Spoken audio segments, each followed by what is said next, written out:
This is episode 78 of the Magic Detective Podcast. On this episode, you'll hear about when magic saves the day. That and more on this episode of the Magic Detective Podcast.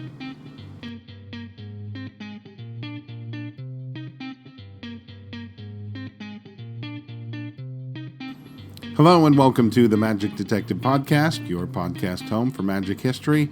I'm your host, Dean Carnegie. I am the Magic Detective, and this is episode 78. Now, I think every magician, amateur or professional, probably has one of these stories or will have at some point. And maybe not as grand as some of the ones I'm going to share with you, but still, it's a story where magic saved the day. Or in some cases, it could be magic cheered up or brightened the spirits during a difficult period. You don't have to be famous to have one of these stories. You do have to be aware. I have a story from my own life of a young girl. She was a young deaf girl who I chose to help me during one of my shows. And just to give you a little context, before the show, I noticed how difficult she was, how everyone was trying to work with her, but nobody could seem to break through or help. And many had just given up long ago, you could tell. But I was new in the room, and when I saw her raise her hand during my show, when I asked for audience assistance, I decided to take a chance. Now, keep in mind, I don't know sign language, but I just thought, you know what, if I'm patient and helpful here, maybe I can break through. And as it was, she picked up on everything really fast. She was the ideal assistant. And the teachers and her fellow students, they were stunned in silence over how cooperative she was. And then at the end, they all burst out into just this huge amount of applause for her. She was a star. Now, I didn't do anything special. Magic, I think, has a way of making everything a little better. I just decided that I was going to be a little bit more patient and help her along the way. And really, I didn't do anything more really than I do with anyone else. She just was, very observant and picked up on everything, and she was fabulous, a great helper. Gave me a big hug at the end, and I just felt like on that day, magic saved the day, and I think it changed the attitudes of the other kids there towards her, and maybe even her attitude towards them. What did I do? I just brought up an assistant and had her have a good time, I guess, and it changed everything. So that's an example of magic changing lives or saving the day, if you will. But I've got some now that they're quite remarkable. And the first one you may have heard of before.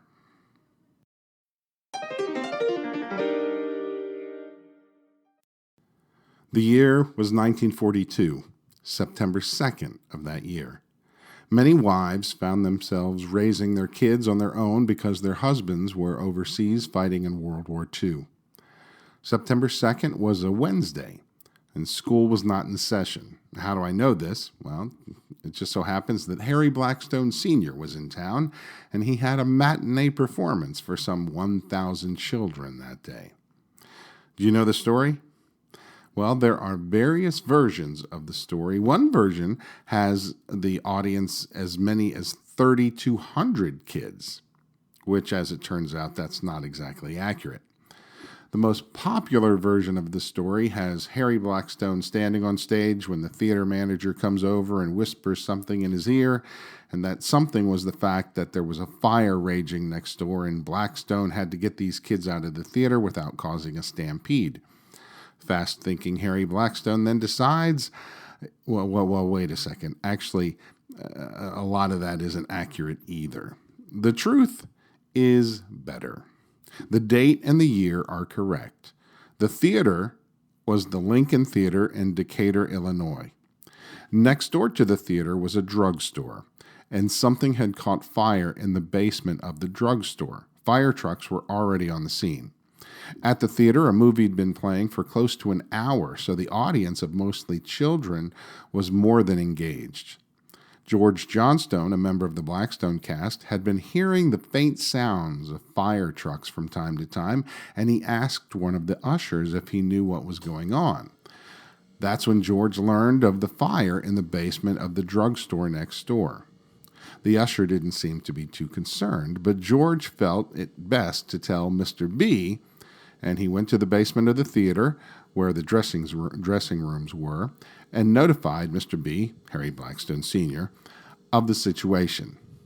Mr. B called for the theater manager, who came and assured Harry that there was no cause for concern, the fire would be out momentarily, and the show could continue as scheduled. It was Bunny Day at the theater, by the way. Mr. Blackstone would be giving away 35 live rabbits to kids in the audience, and I'm sure this helped to fill the theater to capacity. Fast forward now to 20 minutes till showtime. The situation had changed. The fire chief, several firemen, the theater manager, all headed down to the dressing rooms to talk to Harry. Due to the current situation, the best course of action would be to evacuate the theater, which meant first getting in the audience of children out safely. But how to do such a thing without causing a panic? You've no doubt heard the expression, you can't yell fire in a crowded theater. Well, the reason is it causes a panic. People will panic. While Blackstone and his staff and the theater managers tried to figure out what to do, the fire chief went out to check the latest status on the fire. He was back rather quickly. The new word was the fire next door was out of control. Any moment, the smoke could begin entering the theater. Action had to be taken now. They all departed for the stage. Blackstone explained his plan to the fire chief with this reply from the fire chief. "Damn it, Mr. Blackstone, this has got to work." Didn't sound like a resounding declaration of confidence. At any rate, the orchestra played a few bars, and then Harry Blackstone Sr. walked through the parted curtain to address the audience. And here is what he said.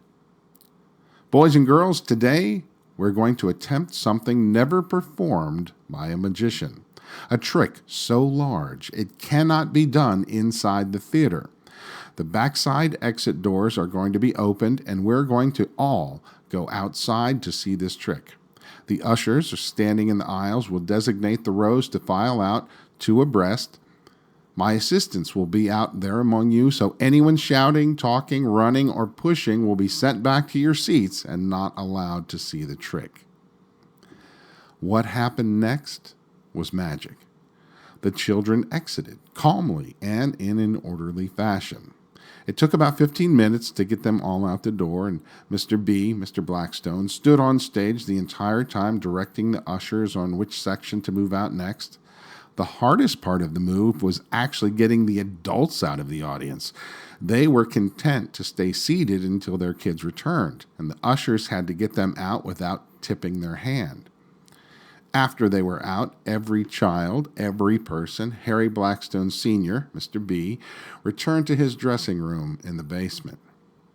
He sobbed for almost 5 minutes over the dramatic yet successful evacuation that took place. At any moment, it could have gone wrong.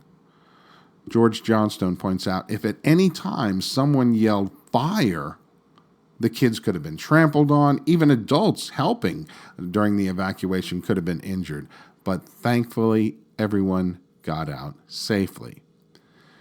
The next thing that had to be done was to get the Blackstone props out of the theater. No one could predict just how severe this fire was going to be.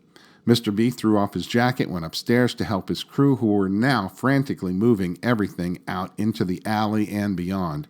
Heading this endeavor was Ted Banks, the stage manager for the company. And by the way, among the crew that day was a young Harry Blackstone Jr.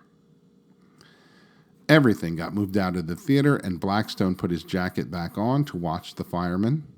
I guess you've got to keep up appearances around the audience, I suppose. And sure enough, a newspaper photographer captured an image of Blackstone in his tux, along with Ted Banks, both staring at the firemen who were rapidly attacking the blaze. The fire raged until 6 p.m. that evening. It severely damaged the drugstore and a florist shop, but the theater remained intact. It suffered from quite a bit of smoke, but no fire. As the fire raged during the day, mothers and parents began to learn of the situation. Countless parents descended upon downtown Decatur in hopes of finding their children. Again, thanks to the coordination between Blackstone, the theater management, and the fire department, all the kids were safe in one location. Inspecting the theater the next day, they discovered the smoky smell that morning within the theater, but according to reports, by the time the theater was open for the matinee, the smell was already gone. The Blackstone show was back on this afternoon. The crew reloaded everything back into the theater and were preparing costumes and such when someone realized a member of the company was missing. Ted Banks was not on site. Last he was seen was the night before going to the hotel. A phone call was placed to the hotel, and they said that they would send someone to his room to check. A few minutes later, the news was relayed that Ted Banks was still in his hotel room. He had passed away during the night. With a mere 10 minutes till showtime, the Blackstone crew and company received this incredibly sad news. According to George Johnstone, that show that day was not one of the best Blackstone shows because everyone was in tears throughout the performance. Now, I'd like to speak a little bit more about Ted Banks. First, he was from England. His real name was Edward William Copen. He was a member of Fred Carnot's army of British music hall comedians. Carnot was a British theater impresario, and really he was a comedian creator. In 1911, Fred Carnot sent some of his players over to the United States to appear in a play called A Night in an English Music Hall. Now, among those players, among those comedians sent over to be in his production, Charles Chaplin, Stan Laurel, and Ted Banks. Now, we know later that Charlie Chaplin struck out on his own to become famous in the flickers, or what were the early silent movie motion pictures. And it's here that I've got to clear up some misinformation. Several magical periodicals and also some newspapers have it that Ted then started the Keystone Trio, along with Stan Laurel and another woman. But this was not the case. The Keystone Trio was started by Edgar Hurley and his wife Ethel. Edgar and his wife were also former Carnot performers. Stan Laurel joined with them for a time until the group split up. Now, what happened to Ted Banks, William Copen, in the short period of time, I'm not exactly sure. But the next time we hear about him, he's working apparently for Thurston backstage. And then eventually in 1923, he landed a spot in the Blackstone show. In 1927, he married a member of the cast, Della Cowell. She became known by the stage name Sally Banks. So they were Ted and Sally Banks. There is a surprising article in Billboard magazine, April 17, 1937. It mentions that Banks, this time Ted, has worked for Blackstone for 14 years. And while in Wheeling, West Virginia, he left the show. He returned to Colon, Michigan, and was set to take up work on the West Coast later that year. However, on September 11, 1937, Billboard magazine says that Ted has joined the Percy Abbott staff in Colon. In 1937, 38, and 39, and more, Ted was involved as stage manager for the Abbott's Get-Together and the IBM National Convention in 1939. On November 22, 1941, Ted Banks returned to the Blackstone show. Now, why did he leave in the first place? I believe he got diagnosed with a heart condition, and life on the road was just becoming too difficult. When he returned to the Blackstone show, he was given lighter duties because of his heart ailment. Apparently, some of the members of the cast teased him about this lighter duty, but as we have now learned, Ted Banks did die from a heart attack September 3rd, 1942, so he surely had a weak heart. He was only 50 years old when he passed away. Our next story takes place August 1991. Magician Julian Russell was performing on board the Oceanus cruise ship when disaster struck. The Oceanos was a Greek cruise liner, and it was sinking. The captain of the ship, the safety officer, and the senior crew were the first to abandon ship, leaving behind some 570 passengers to fend for themselves. Stepping into action was magician Julian Russell and entertainment director / magician Robin Boltman. They helped the passengers onto the helicopter winches that hoisted them off the ship and to safety.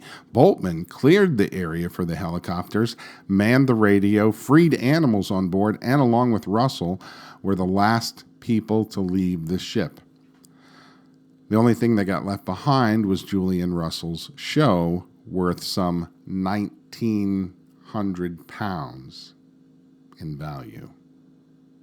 If that wasn't crazy enough, several years in the future, Robin Boltman was working on board the Achille Lauro, December 1994. That ship burned and sunk off the coast of Somalia, and once again, Boltman helped the passengers to safety.